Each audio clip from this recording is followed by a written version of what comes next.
Olá, pessoal! Na aula de hoje nós vamos estudar as funções. Como nós observaremos, existem diversas representações para uma função, e cada uma dessas representações traz propriedades interessantes. Na sequência, nós estudaremos as funções que mais aparecem em algumas aplicações, como, por exemplo, a função linear, a função quadrática, a função exponencial e a função logarítmica. Nós observaremos o gráfico correspondente a cada uma dessas funções e outras propriedades. Vamos estudar tudo isso? E aí, para começar o nosso estudo, vamos considerar a expressão 1 menos 2x mais x ao quadrado. Trata-se de uma expressão algébrica que depende do valor do x. Quer dizer, no momento em que nós conhecemos o valor do x, nós saberemos o valor total desta quantidade aqui, desta expressão algébrica. Uma função, ela associa essa quantidade total armazenando esse resultado em uma nova variável, a variável y.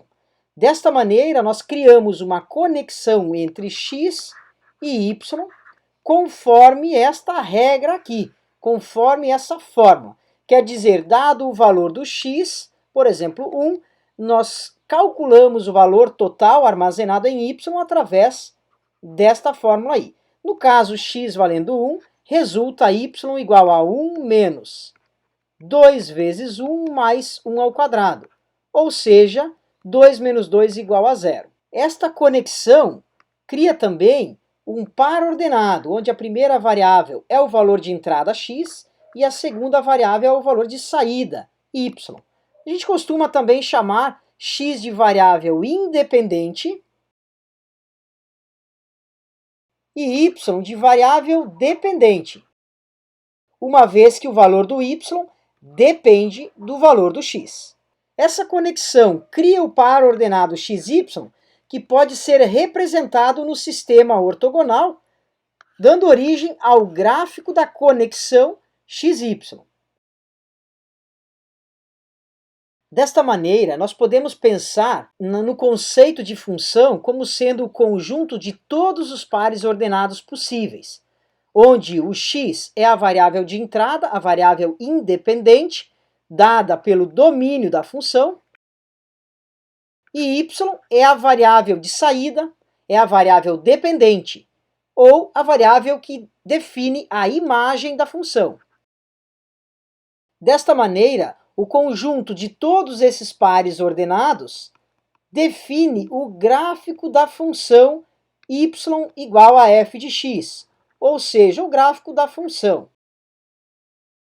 Essa notação, y igual a f de x, é uma das notações mais importantes nessa teoria, porque ela tem significados muito importantes. Primeiro, nós temos aqui a expressão algébrica toda na variável x. Ao invés de carregarmos 1 menos 2x mais x², nós podemos nos referir a isso tudo como y, uma vez que esse resultado final foi armazenado na letra, na variável y. Ou também nós podemos dizer que esta expressão algébrica toda, ela é uma função, ela é um valor que depende de x. E isso é escrito através dessa nomenclatura aqui, desta notação aqui. Então, f de x ou y retratam a mesma coisa. E é essa quantidade total aqui, essa expressão algébrica que depende do valor do x. E nesse início aqui a gente já percebeu três formas para representar uma função. Essa lei matemática aqui, ou fórmula matemática, é uma maneira de representar uma função. A tabela de valores é uma segunda maneira para representar uma função. A diferença é que nessa tabela nós vamos obter os pares ordenados, isto é, nós vamos obter dados específicos sobre a nossa função. Valores de x conectados a valores de y. A terceira forma para representar uma função é o gráfico.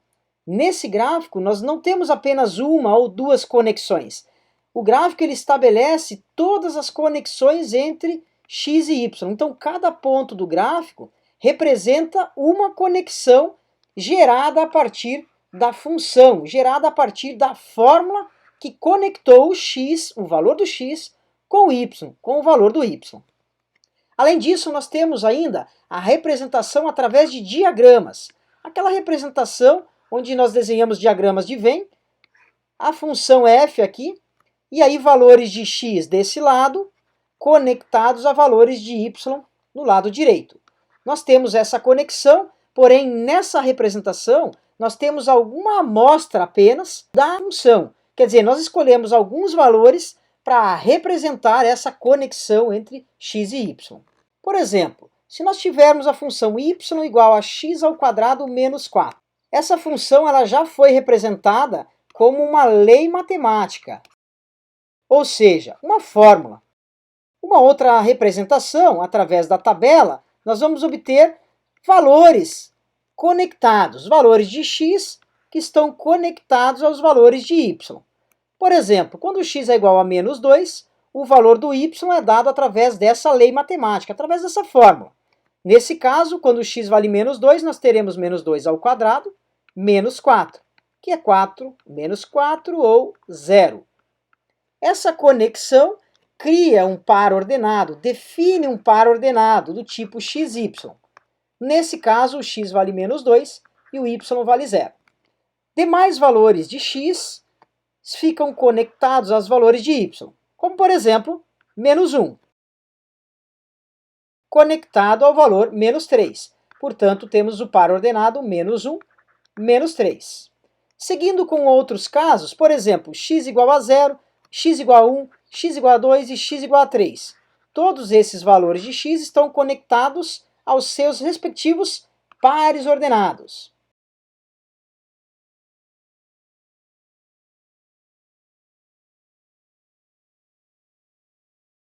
Isso segue indefinidamente, para tantos valores quanto a gente queira, quantos valores precisam aí para termos a representação gráfica.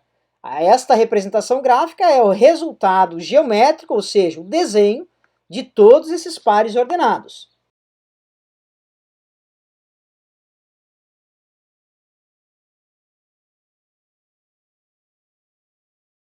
Quanto mais pares ordenados nós tivermos, melhor será a caracterização geométrica, melhor será o gráfico da nossa função. É claro que no momento em que você entende como é o formato desse gráfico, o mais comum é você relacionar todos esses pontos através de uma linha contínua. Essa linha contínua aqui, ela é uma síntese, uma conclusão dessa forma, desse gráfico. Eu criei um programinha simples aqui para automatizar essas contas, para a gente não precisar ficar calculando todos os pares ordenados. Coloca um valor para x, calcula o y, monta o par ordenado, e assim por diante. Então, feito isto, para 20 pontos, olha só o que acontece. Então, nós vamos ter aqui o gráfico se formando, quer dizer, a ideia dele se formando. E aí, quando a gente entende essa ideia, nós desenhamos com uma linha contínua esse resultado. Se nós colocarmos aqui muitos pontos mais, esse retrato ele acaba ficando cada vez melhor, cada vez mais parecido com o desenho real da função, o desenho verdadeiro da função. Olha só. E é isso que acontece quando a gente inclui mais e mais pontos na nossa tabelinha, formando um gráfico repleto, cheio de pontos. Até o momento que a gente não consegue mais diferenciar ponto nenhum, e aí sim sai esse gráfico contínuo, bonitinho, do jeito que a gente espera. Assim, concluímos, funções da fórmula y igual a x² menos 4 possuem o gráfico da forma parábola. Mas, novamente, esse tipo de gráfico, parábola, ele nasce pelo comportamento dessa conexão aqui de x com y, dada da forma quadrática. Nós já conhecemos expressões quadráticas. Então, toda expressão quadrática conectada com y vai ter um gráfico no formato de parábola. Uma observação, aproveitando esse exemplo, diz respeito ao domínio e à imagem. O domínio tem tudo a ver com o valor ou com o conjunto de valores da variável y. Já a imagem tem tudo a ver com o conjunto de valores da variável y. Assim, os valores de x que estão associados a essa função definem o domínio dessa função. Esse domínio ele pode ser apresentado de duas maneiras. Ou o problema define o domínio. Nesse caso, o domínio vai de menos 2 até 3, desses dois números aqui, ou esse domínio ele é calculado conforme o tipo de função. E aí vale lembrar que funções que possuem, por exemplo, uma fração, possuem restrições no denominador, e são essas restrições que definem o domínio. Uma raiz quadrada, onde nós também teremos restrições, o logaritmo também tem restrições, e basicamente estas são as três restrições que mais aparecem. Então, reforçando, uma fração, uma raiz quadrada ou uma raiz de índice par qualquer, e o logaritmo, eles possuem restrições, quer dizer que possuem algum tipo de domínio que nós temos que analisar. Outros tipos de funções, por exemplo, 2x ao quadrado, é uma função quadrática e não há restrição para os valores de x, uma vez que 2x ao quadrado pode ser calculado independentemente do valor do x. Ressalto ainda que o domínio ele pode ser restrito conforme uma determinada aplicação. Por exemplo, nós queremos essa função aqui, o estudo dessa função aqui, feito somente no domínio de menos 2 até 3. Então nós teremos exatamente esse gráfico aqui. A imagem, como eu disse, tem tudo a ver com o valor do y. Na verdade, a imagem é o conjunto de todos os valores de y que podem ser atingidos, alcançados com a função. Quer dizer, imagina vendo essa fórmula e aí pensando na imagem. Qual é o conjunto de todos os números que nós conseguimos obter com essa fórmula? Será que eu consigo obter um número menos 1000 com essa fórmula? Será que eu consigo obter um número mais 1000 com essa fórmula? O menos 80, o menos 8, o menos 2, o mais 5. Então, quais valores nós conseguimos obter com essa fórmula aqui? Se nós temos o gráfico, todos os valores que nós vamos conseguir obter são os valores onde o gráfico faz sombra, como se nós tivéssemos uma luz aqui, e esse gráfico faria uma luz aqui, toda ela paralela. E aí esse gráfico aqui ele vai fazer sombra exatamente nesse pedaço aqui, nesse intervalo, variando de menos 4, que é esse primeiro ponto, até 5, que é esse último ponto. Então esse intervalo aqui é justamente o intervalo que define a imagem da função, ou seja, o conjunto de todos os valores que nós conseguimos obter pela fórmula x ao quadrado menos 4. Então quando x pertence ao intervalo de menos 2 até 3, os valores de y possíveis serão valores de menos 4 até 5. E esses são os conjuntos domínio e imagem dessa função, respectivamente. E aí, como exercício, eu deixo essa proposta aí desses 5 problemas para você pensar qual é o conjunto domínio e qual é o conjunto imagem para essas funções aí, ou seja, quais são os possíveis valores para x e quais são os resultados possíveis para y. Então, domínio diz respeito aos possíveis valores de x. Imagem são todos os resultados que a gente consegue com o y, ou seja, com esse total aqui. E para facilitar um deles, pelo menos, vamos pegar y igual a raiz de x e pensar um pouquinho? Como o x ele está dentro da raiz quadrada, esse valor de x ele possui uma restrição, ele tem que ser maior ou igual a zero.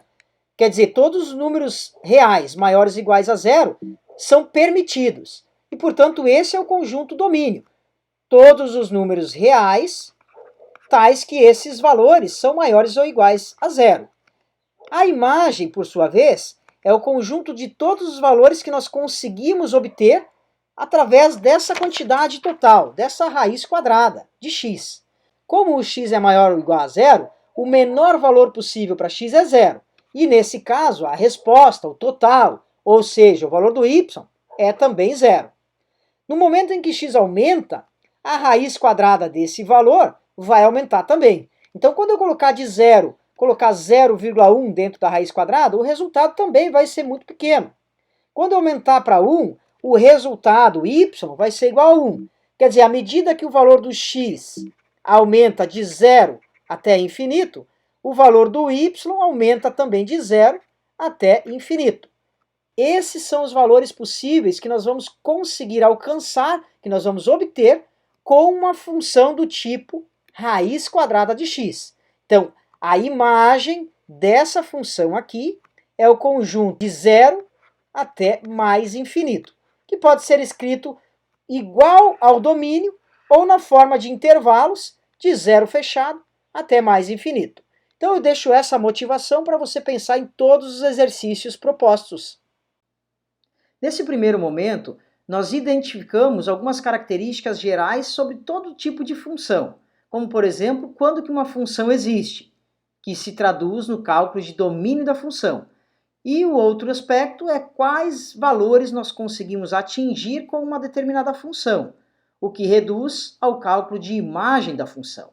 Agora nós vamos conhecer os vários tipos de funções, conhecidos na literatura como funções elementares, e vamos analisar características importantes de cada uma delas.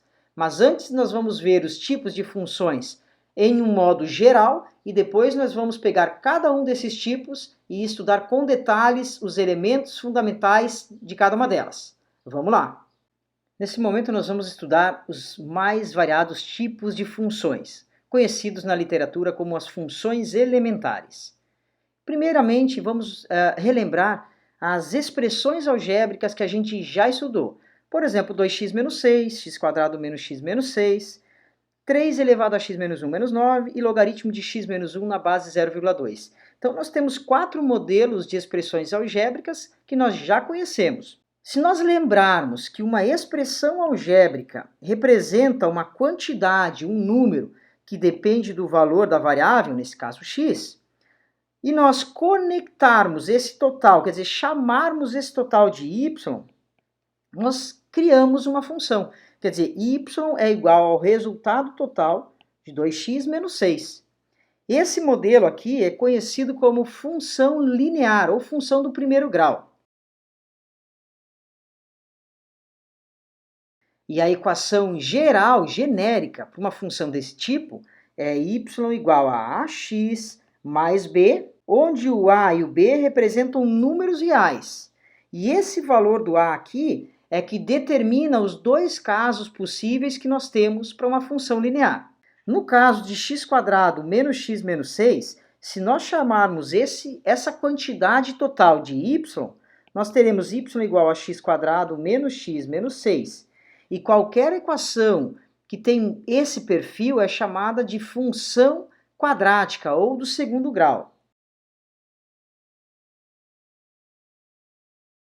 A equação genérica para esse tipo de função é y igual a ax² mais bx mais c, onde a, b e c representam números reais. Esse a aqui, ele não pode ser zero, porque se for zero esse termo desaparece, e aí a função reduz para a função linear, volta para a função linear. Então, quando a gente escreve esse tipo de função, nós assumimos que o valor do a não é zero. Além disso, esse a é também um elemento importante, porque é ele que determina os dois tipos de funções quadráticas que existem. No caso da expressão 3 elevado a x menos 1 menos 9, se nós conectarmos esse total aqui com a variável y, quer dizer, chamamos y do total de 3 elevado a x menos 1 menos 9, então nós criamos aqui a função exponencial, uma conexão entre uma expressão exponencial com uma nova variável, um totalizante, um y. Uma equação exponencial genérica é da forma y igual a base elevado a x, onde essa base é um número entre 0 e 1 ou maior do que 1, caracterizando os dois tipos existentes. Uma função exponencial crescente e uma função exponencial decrescente. E esses dois tipos variam conforme o valor da base.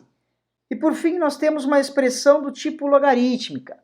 Se nós conectarmos essa quantidade total ao y, nós teremos y igual a logaritmo de x menos 1 na base 0,2, definindo uma função logarítmica,